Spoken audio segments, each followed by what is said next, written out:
evening. Welcome to a surprise match of Dota 2. It's gonna be a match between Infernity Gaming and between YR and Infernity Gaming, I should say. It's a match for the Division 2 GosuLeague Season 4 and game number 2 also. And I have to apologize because I don't know who won game number 1, but it doesn't matter. We're gonna see hopefully a nice game regardless, because I did get told that the first game took quite some time, and I won't be casting this match by myself. I'll be wow, English. I'll be joined by Zyori. Welcome. Take it over from me, please, because apparently my English sucks today. Like right now. I will drink some water and shut up. I actually did not refill my water after that last series, but indeed we are here in another surprise series, and I'm excited to continue our casting and to see these two teams that I shall admit I have yet to cast. Most of my Dota casting experience has been in the Asian scene, so all of these, except for the top tier North American teams, I'm well, probably a little bit underexperienced, so it's all good and fun for me. Infernity Gaming. I'm still trying to figure out if Infernity is a real word. I don't really know exactly what that means. What is Infernity? Infernity. Is that a word? Hey, you're the person that's actually from America, but you know we can find it out. We can just Google that. I'll just type in I did, and it's a Yu-Gi-Oh thing of sorts. There's nothing but Yu-Gi-Oh comes up. Yeah, it's Yu-Gi-Oh. Well, Infernal and Infity combined. There you go.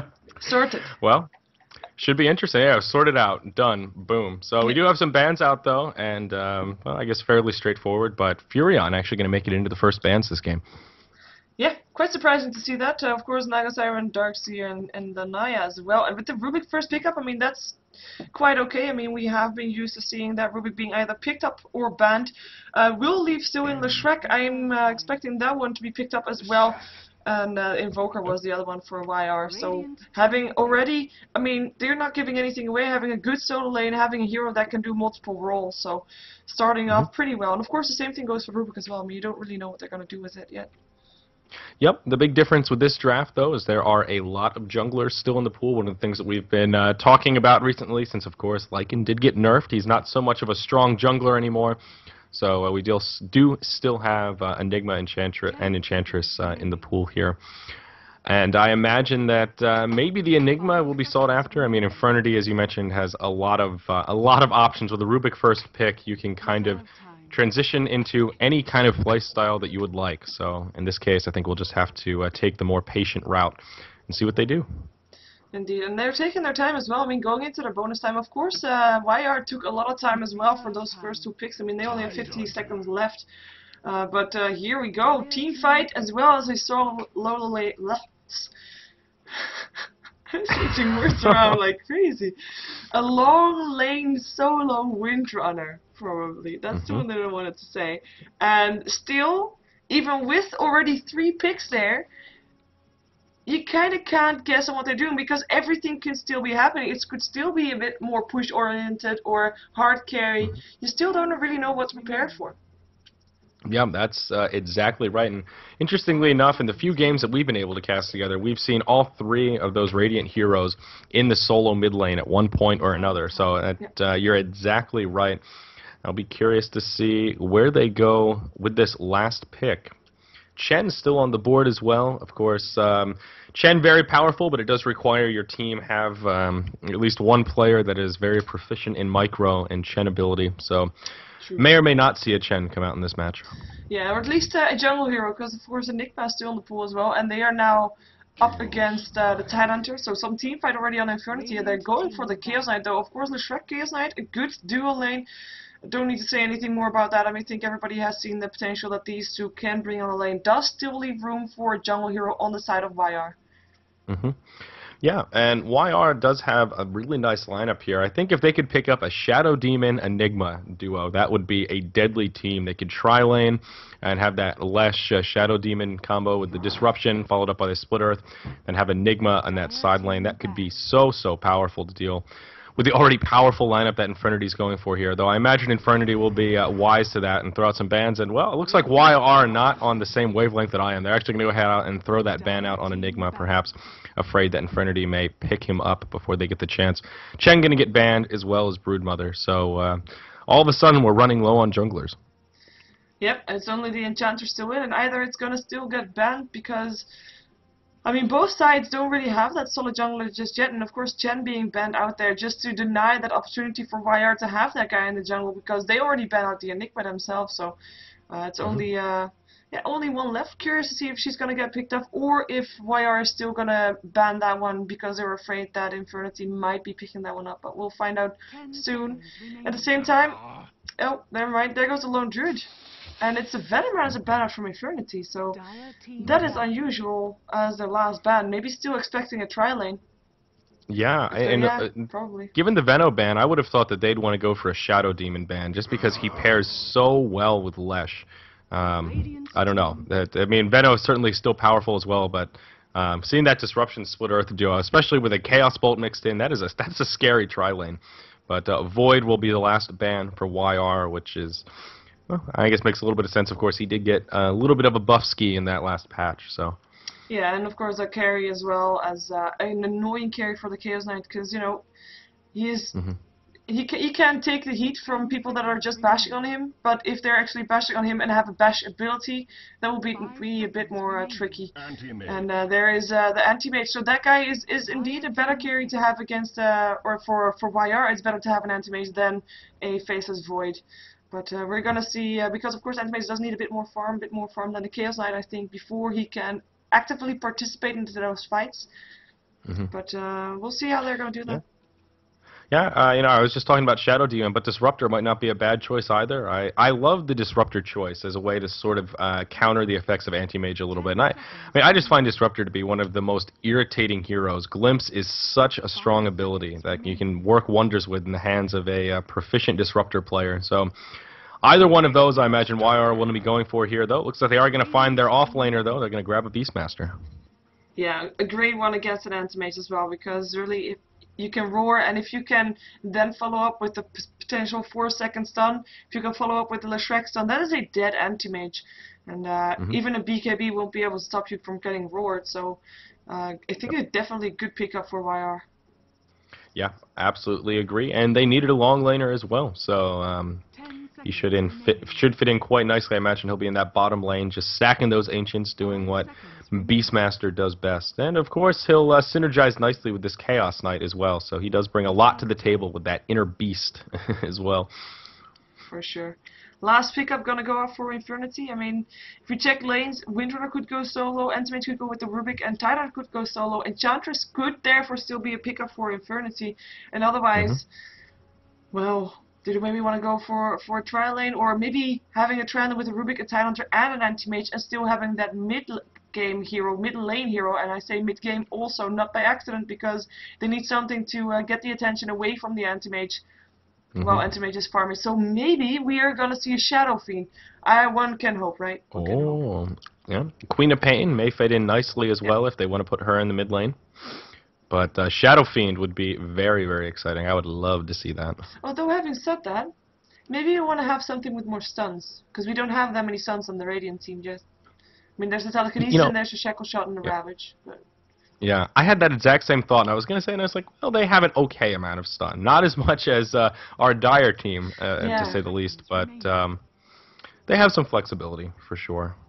They're putting a lot of thought into it, though, just about to run out of reserve time, and it's going to be a Storm Spirit, so along the same line of what we were talking about, and an interesting pick. He does have, I guess that does count as a stun, the Electric Vortex. It's a nice disable to have also.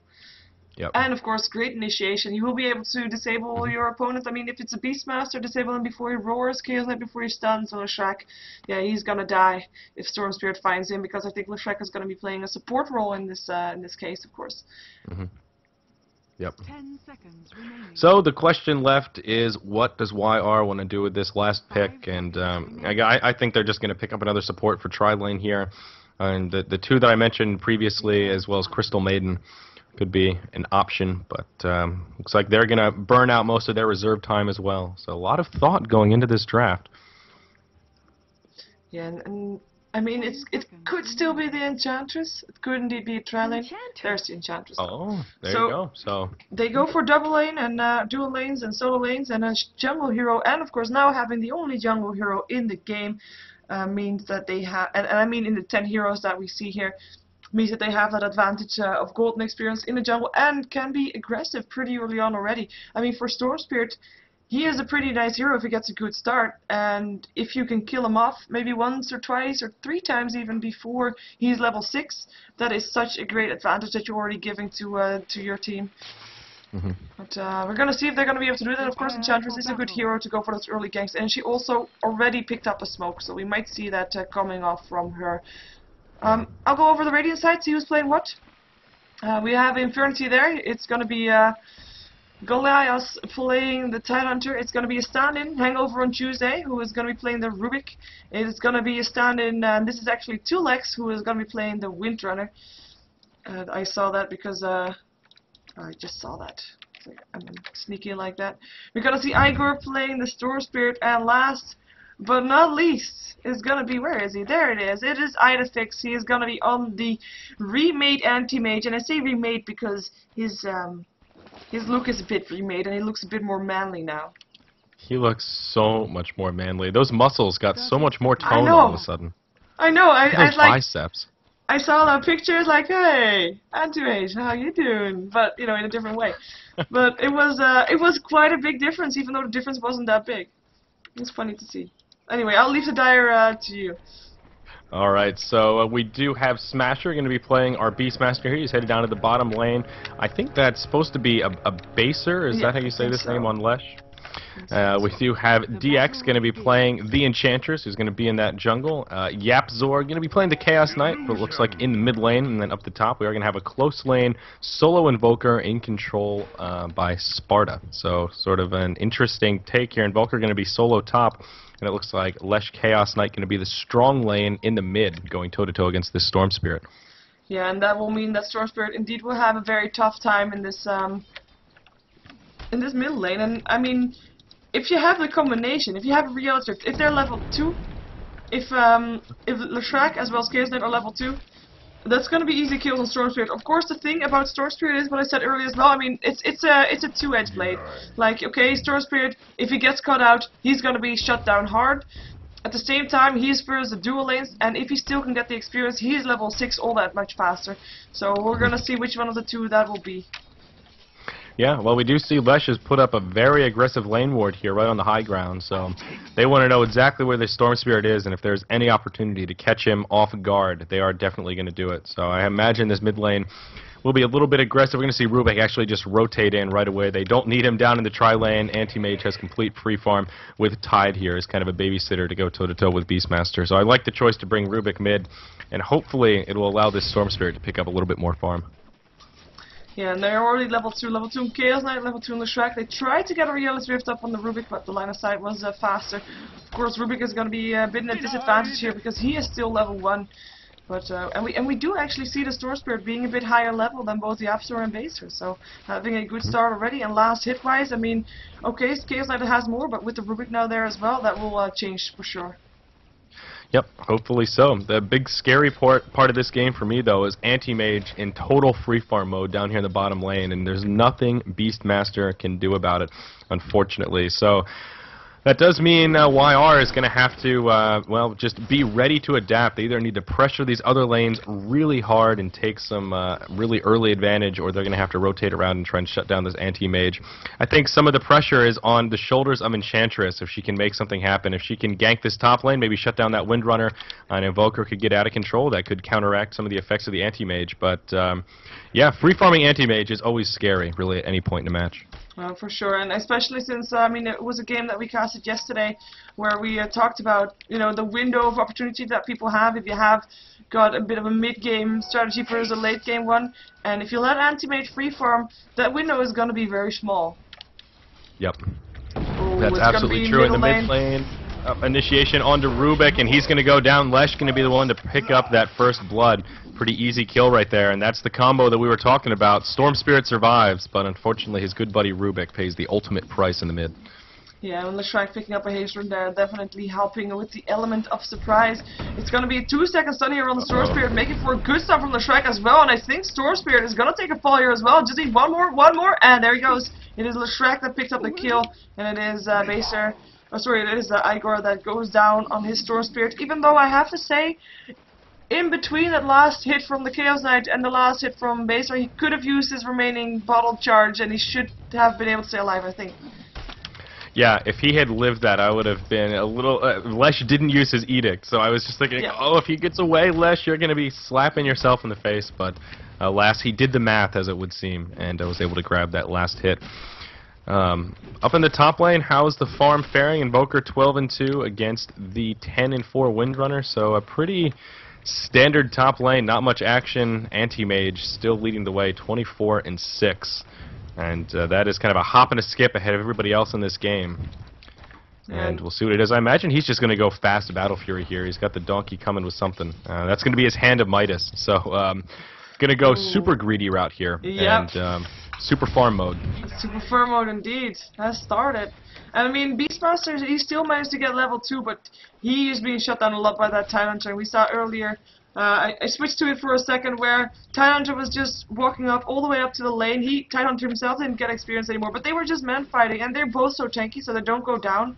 But Beastmaster cannot get close. It's just that simple. He's not having Soul Ring either. He's not having level 2 of Call of the Wild, so he cannot stack the Ancients. Talking about that, he cannot stack the Ancients regardless, because there's a ward, and there's a Storm Spirit going down in this middle lane, and that was probably the same combination once again as Windrunner goes down on the top lane, and that was a successful gank from the Enchantress. Yep. So this is kind of exactly what I was talking about. If they're going to let that anti-mage farm, they need to make up for it in those other lanes, and it would appear they're doing just that. We were talking about how powerful Storm Spirit would be in this game as kind of a mid-game carry to buffer the lack of carry potential mage or anti-mage has at that point. And yeah, shutting him down with 2 kills this early on is absolutely fantastic. And yeah, there is a ward in the Ancient, so poor Beastmaster, he's pretty much shut down on every front right now. He can't farm, he can't even stack the Ancients. I wouldn't be surprised to see him just sacrifice this lane and just start moving around once he hits level 6. Yeah, definitely. Just that Roar making himself useful to get the advantage in the other lanes, like you said, or just to make sure that everybody knows that the laning phase is over and start pushing down some towers. Because they can do that as well. I mean, they have Leshek, they have the Enchantress, and I think as soon as indeed that Beastmaster is level 6, Chaos Knight is level 8, around that one, we're going to see them being a lot more aggressive than they are right now. Chaos Knight needs a pause. Indeed. Okay, we can do that. Yep, we can do that. So glancing at the GPMs here, Anti-Mage leading the way just above 400 gold per minute. He now has his Hands of Midas in full swing. So that farm just going to get out of control. Now, with this build, he is going to be super squishy. This is like the definition of greedy Anti-Mage. If he goes Battle Fury after this as well, he will have so much farming potential, but absolutely no stats. And that's a little bit risky, especially up against that Beastmaster. We talked about how Primal Roar can counter the effect of Anti-Mage a little bit. So he's going to have to be very careful. I think he might be well advised to start building stats sooner rather than later in this game, because there's going to be plenty of burst damage to take him down if he continues in super greed mode. Yeah, in the meantime, a lot of exclamation marks coming off from the Anti-Mage for the top lane to defend the tier 1 tower, I think, probably. And one thing, I mean, Sparta, he has 3 assists right now, even though he's only won 1 kill on the top lane. But he's been able to help out with this Sunstrike on the other lanes as well, and I really do like that. And that's, of course, a result of the combination of having that Chaos Knight as well as a Leshrac. I mean, you're not going to be able to miss that Sunstrike. Hopefully not. And I'm just going to check with the admin, see which team won the first game. Oh, okay. Yeah, Invoker is finally starting to pull ahead in this top lane. He is going primary Exort here, so he hits reasonably hard and is starting to overtake this Windrunner a little bit. 24-6 versus the 14-5 Windrunner. As you mentioned, those 3 assists are going to boost up his net worth quite a bit, as it may be.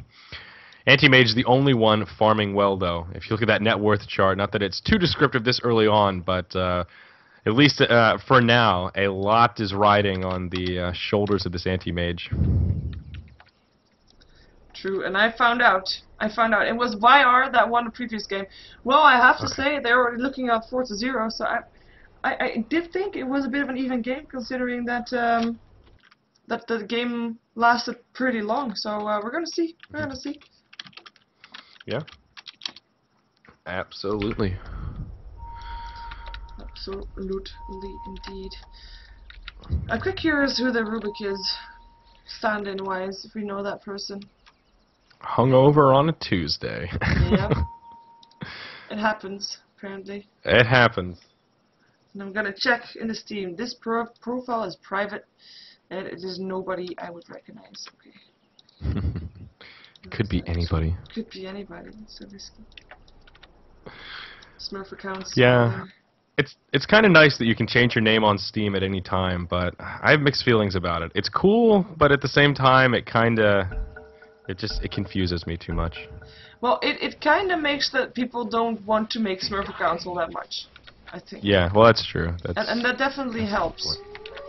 Yeah, that's a good point, actually. I didn't really think about it that way, but... Yeah, I think about it from the greedy caster perspective. I have to memorize everybody's name, and it gets so much harder when they can keep changing it. Oh, Reality Rift. Oh, Telekinesis was in before the stun. Sunstrike's still gonna try to hit 2-second stun now on top of the Rubik. Vortex here is level 4 on the Storm Spirit, and it's Leshrac that will be able to get away, but that initiation did not work out as intended. Leshrac's stun still hit, but they just were not ready for that. It looked like a bit of a miscommunication, or at least Chaos Knight, he Reality Rifted in, and then didn't throw down his Chaos Bolt, and gave Rubik the time to getting the telekinesis off. And that was an abrupt end of the pause, or was that just me? Oh, Reality Rift again, a telekinesis again, Leshrac stun not gonna hit. Yep. Oh, and up in the top, looks like we're going to see some initiation on the Windrunner once again. We'll see Enchantress come out of the jungle. She's now level 6. The Impetus going to start doing a lot of damage. Windrunner going to try and micro into the trees, but it's not going to happen. And down she goes. Enchantress going to walk away with the kill and kite these creeps away, it looks like. And this may open up a window for Invoker as well as Enchantress to start pressuring this Tier 1 a little bit.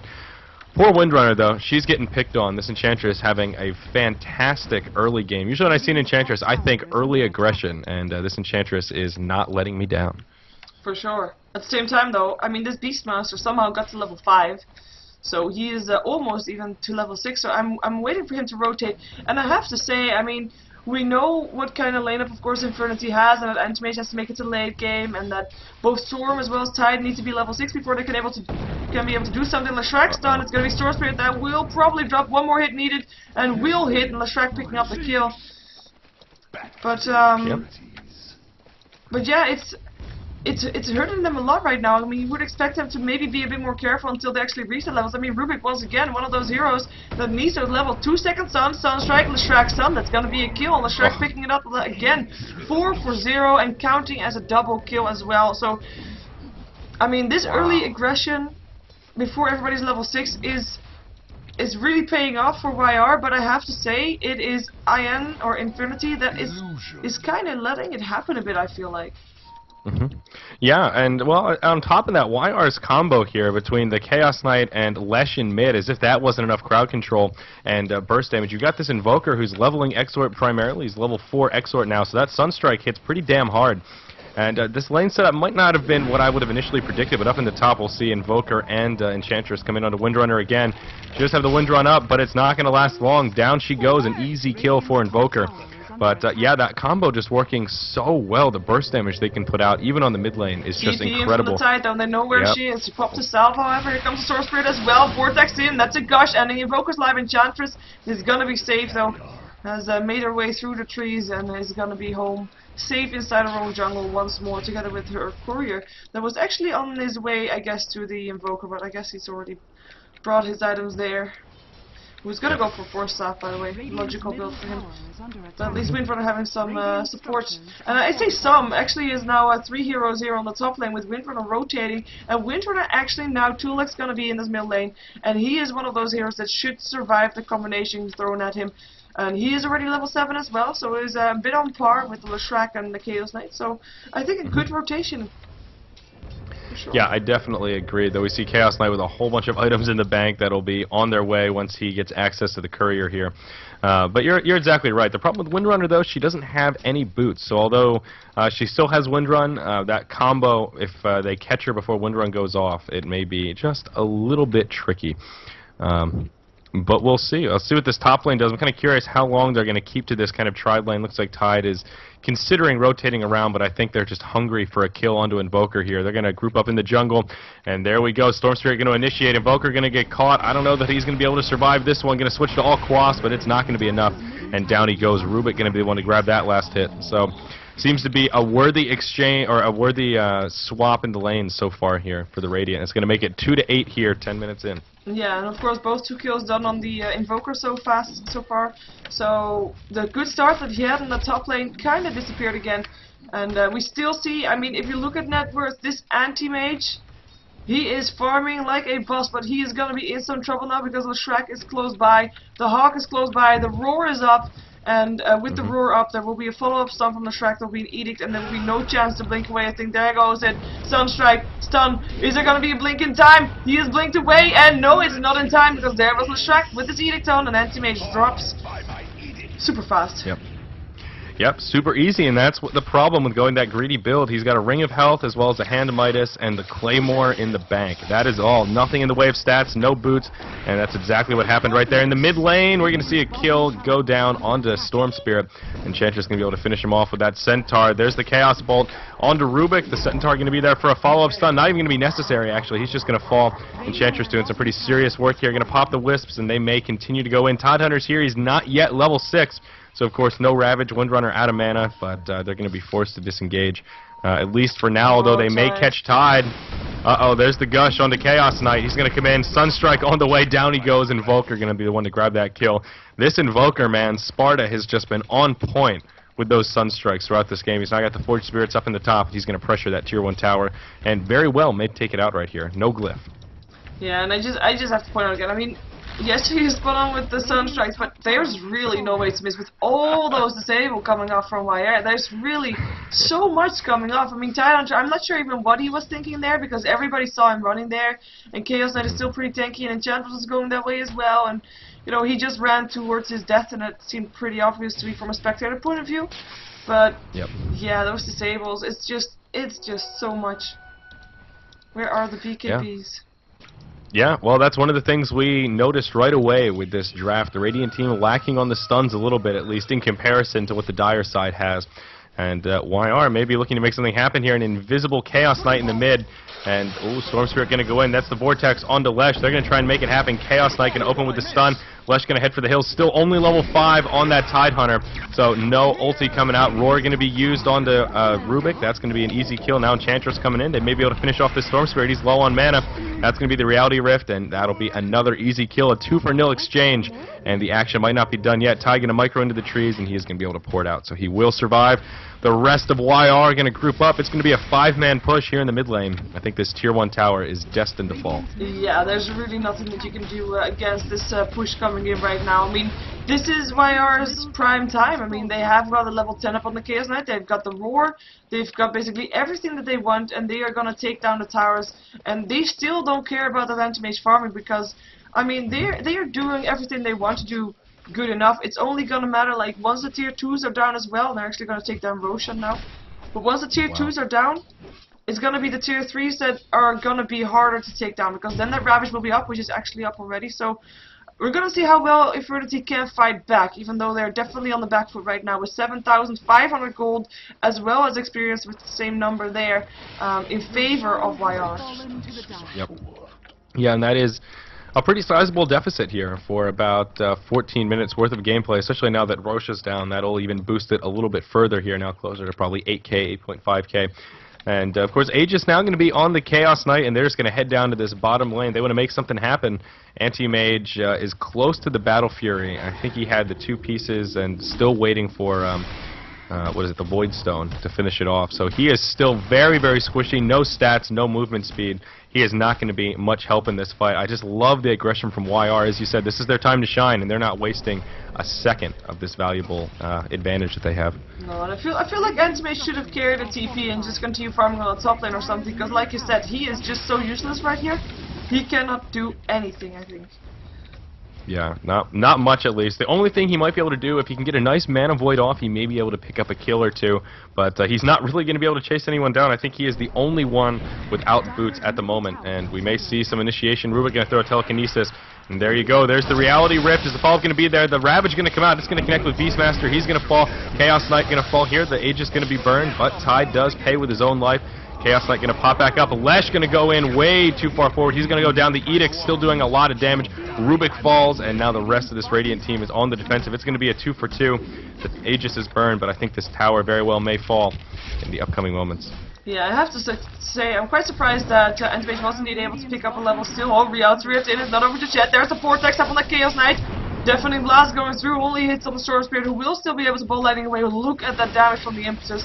He is lucky to be still alive, I believe. 4 seconds stun upon the Tidehunter that just TP'd in there and will drop. He did take down the Invoker though before dying, and Windrunner will be fine here as well. She is building towards a mechanism, but yet Tier 2 tower drops, and I have to say it's still quite nice that the Radiant team were able to pick some heroes off there, especially that Aegis going down, but 3-for-3 I think, even though Tidehunter died twice, not really ideal, but you know, oh well. Yeah. All in all, not an awful defense. As you mentioned, their Tier 2 towers really aren't a big deal. It's a matter of those Tier 3s.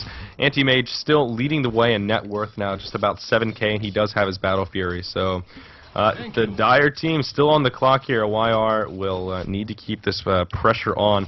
Kind of unfortunate that they had to burn the Aegis so quickly into that fight. I think it was a really nice Ravage from Tide to catch the Chaos Knight and kind of mitigate that edge. If Chaos Knight could have survived that engage with the Aegis still intact, that would have really changed the state of that fight quite a bit. So I got to give some props to Tidehunter there, being the sacrificial lamb.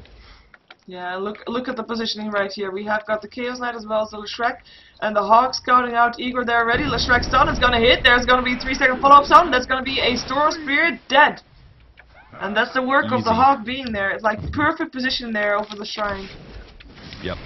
Yeah, beautifully done indeed. I don't know if we've noticed this yet. 5-1-6 on Lesh, 5-0-6 on that Enchantress. So both of these quote-unquote support heroes having an incredible showing in this match. Even Chaos Knight, 3-0-10. Huge amount of assists. Still a lot of farm on this Dire side. YR kind of hanging onto their lead, now about 10k gold or so, getting close to taking this Tier 2 tower out in the top lane. They want to force fights while that Ravage is still down, but unfortunately it's going to be up in just about 5 seconds here. So we'll see. It's going to be all about that initiation power, as always. Nice Shackle, ball lightning in. Here comes the Ravage as well. Hits on 4, and that's already Leshrac down. That's going to be Beastmaster soon down as well, or is he? It's going to be Chaos Knight that drops there first. In the meantime, Tidehunter gets picked up by the Beastmaster. Storm Spirit gets picked up by the Enchantress. Shackle does not latch on the Enchantress. Mana Void will finish off the Beastmaster still, and now it's Enchantress that's on the run. Might still be able to kill off the Rubik though. One more hit needed. Will kill off the Rubik, but will probably not live by herself either. Windrunner getting the last hit. 4-for-3. Shackle on the Invoker, who is still the last one alive here from YR. Is he going to be able to TP out though? He could go invisible if he gets the right spell off. Deafening Blast, cool snap, but that is the tower helping out, and Windrunner counting as the last hit. Is still Fort Spirits trying to get the Windrunner. Not able to do so because Windrunner was there. That was a complete team wipe, though the tower still goes down. But I have to say, I'm curious about the experience graph. Yeah, well, let's take a look, and whoa, it's making quite the comeback. Only a 2,500 experience lead for YR right now. That's not even close to what it was just a few moments ago. The end of that fight, though, I have to label that Invoker a bit of a misplay. He could have just turned and finished off that Windrunner instead of trying to chase the Anti-Mage. Instead, he got a bit too close, bit overzealous, took that one tower shot, and that was enough for Windrunner to easily finish him off. So yeah, in the meantime, could have been handled. Oh, that was a Leshrac. Yeah, you're right. Confident. Yep, Lesh gonna fall. Sorry about that. Oh, but yeah, so I don't know. It was looking very good for YR, but Infernity well on their way to a comeback. Now 11-21, which is not even close to the deficit it was maybe 5 minutes ago in this match. Windrunner has now also picked up her mech, so that is always a big item pickup. Yeah, and one thing that we have to take into account here also is that like there's only one tower left on YR, and that's the tower where for YR to left to take down. Wait a second. There goes the Vortex, the Shackle as well. Impetus in the meantime on the side, and that one picks up the Storm Spirit. This Enchantress, carry Enchantress, and that is an Aghanim's being complete. 2 Lixo on the run. Is gonna be X down. No, not that's just trees. Windrunner is gonna be fine. But yeah, YR, they're gonna go for this last tower. But having said that, Chaos Knight He managed to kill off the anti-mage. That must have been a 4-second stun, because anti-mage is not able to blink away. I'm missing kills all over the map because Rubik still dies on the top lane, and it's going to be Leshrac that's going to be able to Nova and Edict down the tower as well as the creeps, and that will be the last tower going down. Gold graph though, it's still around that same mark, hasn't really changed since the last 2 towers got taken down. And there's still all towers up on their side. So as soon as towers start dropping on the side of YR, that gold graph is gonna go back up to 0 like nothing ever happened. Yep, exactly right. And I am in the same boat as you. I missed the anti-mage kill in the bottom lane, but that is absolutely huge right here. They have another 20 seconds before AM comes up. Of course, no glyph, no buyback either on anti-mage. So this tower is going to take a huge amount of damage. Just look how fast it drops. They very well might be able to pick up racks here. They still have 10 seconds before that anti-mage comes back. And they might be able to make it happen. A Ravage is up. It's going to come. Not going to be the best Ravage. It will connect with Chaos Knight and Enchantress. BKB going to be up. That's going to be the end of Tide. Now he's going to go straight. Chaos Knight going to go straight in onto Rubik. Rubik going to fall. Anti-Mage is now up. He's going to pour it in, try and make something happen, but he's going to get dropped in a matter of seconds. That greedy build really working against him here. Now Windrunner up against the ropes. Storm Spirit doing everything he can. He's going to be forced to head towards the well, trying to micro around those base towers. But, yeah, it's going to be kind of too little, too late, so to speak. This mid lane of Rax is going to fall. Enchantress is going to be able to finish off Windrunner with an impetus. And, yeah, the lone defender here is going to be Storm Spirit. He's going to try and go toe-to-toe with this Enchantress and may be able to do so just thanks to the well. But, oh, no, maybe not. Still, Enchantress just buying valuable time now that mid lane's down. Yeah, and it looks like YR maybe just continuing the rotation towards the bot lane, but the TPs are going to come in. There comes the Vortex up on base there, who actually is taking a lot of damage from the tower as well. One more right click would make him go down, but there's the mechanism helping him stay up. And Storm Spirit now having to bull lightning away. He's out of mana. If he gets one more hit, he will probably drop, but he's going to be able to stay alive. But Tidehunter not so lucky. 4-second stun, and Yepster able to get away on 80 HP. Leshrac stun taking care of some creeps here. And I do think this might be the start of the end, because, you know, that window that we talked about, it was apparently big enough. Whoa, Mana Void still gets to Leshrac though. Anti-Mage not done just yet. Finished up his power threat, so more HP for him, but there's the invisibility. Invoker will be fine. Yeah, Anti-Mage now level 16 does have the level 3 Mana Void, but yeah, they're going to be able to finish him off. Where's that? How did they just see him? Where's that detection coming out? Sentry Ward on the top, on the hill. Oh, up on the... Oh, that's where they are. Okay, I see a circling them. Okay, I was like, how did they get sight? So I will clean it up a little bit, but yeah, Anti-Mage, again, that super greedy build he went for. We see in these team fights, he just doesn't have that same utility. The game is far from over, though. That mid lane down, bottom lane still up, we're at about half health. There's still a chance that Anti-Mage can farm his way back into this game, but it's starting to feel a little bit slim. Roche going to be up here in about a minute and a half, and when that's the case, if YR can pick up the Roche kill, the second Aegis of the game, then I think they may be in good shape to seal the deal. Yeah, for sure. In the meantime, it's going to be Invoker that's already anticipating on that Anti-Mage being big. He's probably going to go towards his Sheep Stick. Almost got enough gold for his Mystic Staff and already has the Orb. So it should be done fairly soon because he's farming pretty nicely. It's still the Anti-Mage that is highest up on that net worth though, but it's not really showing just yet. He did finish up his Yasha, but we're going to see how fast he's going to be because like I said, I mean, it's still far from over. Yes, the window is still open for YR, but who knows, maybe Anti-Mage can close it. Talking in metaphors. Yep. What do you make of this Anti-Mage build here, going the level 1 mana break and maxing out Blink and Spell Shield? And I think if math is serving me right, he's actually put quite a few points into stats as well here. Well, it is basically the Rise build, I guess, that we can expect from him because he was clearly not intending on being in any one of the fights. So just going for that, well, just clear out the creeps. But only one in mana break. I mean, he's up first the Leshrac, which is of course playing a support, so he doesn't have that much mana. And there's of course the Beastmaster as well as the Chaos Knight that don't have that much mana either. But it's not ideal to me. But I have to say I don't play Anti-Mage that much, so I have to yeah. Yeah, it's just an interesting build. I saw a few people in chat commenting about it, and I would tend to agree. I think putting those points in mana break, at least I mean, he is level 17, and those early points, you know, pre-level 6, maybe pre-level 10, I can reason it out. But at this point, I think being able to burn mana is really a valuable asset. So I imagine he'll start putting points in that as he starts leveling up. Up in the top lane, though, we're going to see Infernity try and pressure this tier 1, but they're going to get caught from behind. Chaos Knight going to go straight in, Invoker coming in as well. A huge Meteor going to do a lot of damage here. The BKB on for Chaos Knight. It's going to be 2 easy kills. Tide and Windrunner are going to fall pretty easily.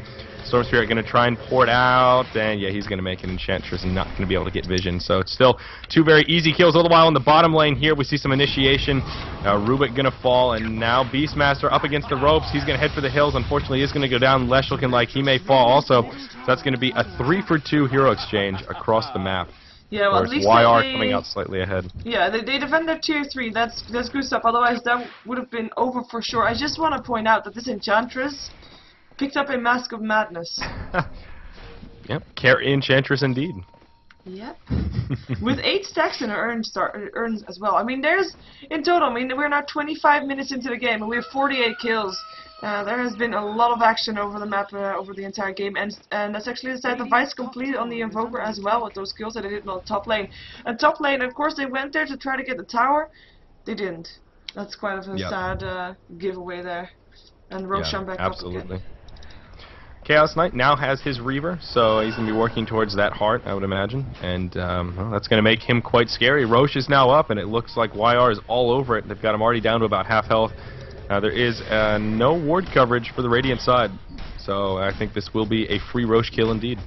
Yeah, and I don't think even even if they had a ward, I mean, first it would have been too slow because it went down pretty fast with that Down of Courage up on the Beastmaster, but they couldn't really do anything against it. Of course, they have a good Ravage. If they have that, then yes, but at the same time, Tidehunter, we saw him drop so fast so many times. He is being a support Tide, doesn't have, for example, a Bracer. He only has boots and that magic stick.